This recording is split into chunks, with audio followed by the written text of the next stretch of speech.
Okay, so now we are learning the first of the 5 plant divisions, that is division algae. Division algae. As I already mentioned before, algae were previously kept under Thallophyta along with fungi. Later, Whittaker removed fungi from Thallophyta and made another kingdom for fungi. So under Thallophyta, only algae remained. As such, the division was renamed to division algae. Algae are the first formed plants on earth. They are the simplest plants. They are said to be the simplest plants, first formed plants. Why were they placed under plants? Because they contain chlorophyll and they are photosynthetic, just like all the other plants. Habitat.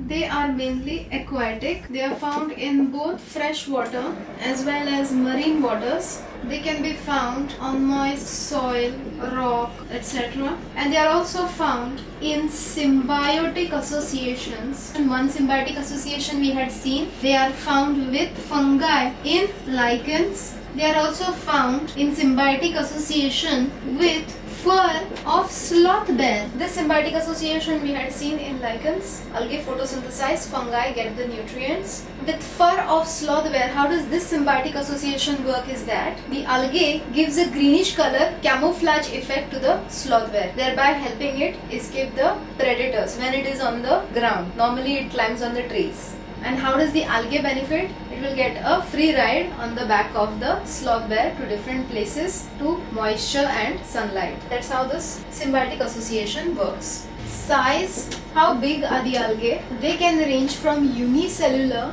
example Chlamydomonas, chlorella. If you remember, these were the unicellular algae that were placed by Ernst Haeckel in Protista, okay, because they were unicellular, but now they have been brought in algae. They can be filamentous, for example, Spirogyra. You must have seen the scum, filamentous like algal growth at the bottom of pond, lakes, that is Spirogyra. Another one is Eulothrix. They can be unicellular but colonial, unicellular colonial forms, for example, Volvox, which form very beautiful colonies like spheres connected to each other algal cells. That kind of a colony is called as cenobium. Who forms the cenobium? Volvox. They can be as huge as the size of huge buildings. Okay, they are called as multicellular, tall, giant. Forms are also there. They are called as kelps. An example of a kelp is Ectocarpus, species name. These are the different sizes in which algae are found. They are all aquatic in nature. Their body is said to be thalloid, undifferentiated. Undifferentiated means what? They will just show shoot-like, root-like and leaf-like structures, but they are not called as true roots, true leaves or true shoots. Proper differentiated structures have arrived in the higher plants, that is angiosperms, have proper true roots, true leaves and true shoots, but these, since they are very evolutionary behind in time, their body is very undifferentiated. They have root-like, shoot-like and root-like structures. I will also write true roots, true shoots, true leaves are absent. For true structures, body has to be diploid and their main plant body is haploid. The gigantic kelps also, each and every cell within their plant body will be haploid. Vascular tissues like xylem and phloem are absent. Xylem and phloem are said to be advanced feature first appear in pteridophytes in the evolutionary lineage. So vascular tissues are absent. So they don't require transport of water and transport of food. Transport of water is not necessary since they are submerged in water only. Phloem is also not required since everywhere the plant will be producing food. So from where will they transport food to where?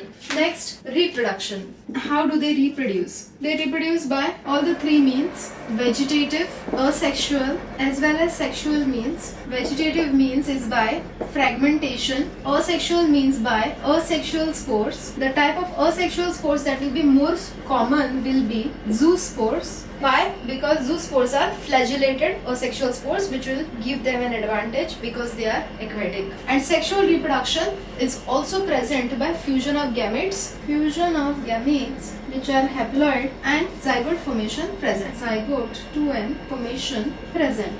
Gametes are produced in sex organs. In angiosperms, the sex organs are flowers, a very complex 2N structure. But over here, these are haploid beings. Okay, and the sex organs that produce these gametes are not as complex as the flowers in angiosperms. They are just unicellular structures and they are not covered by any other cover of cells. The sex organs in algae are said to be unicellular and non-jacketed structures. This is an important sentence from NCERT, that the sex organs of algae are unicellular and non-jacketed. Important sentence from NCERT. Exception for this is seen in alga called as Cara, whose sex organs are multicellular and jacketed.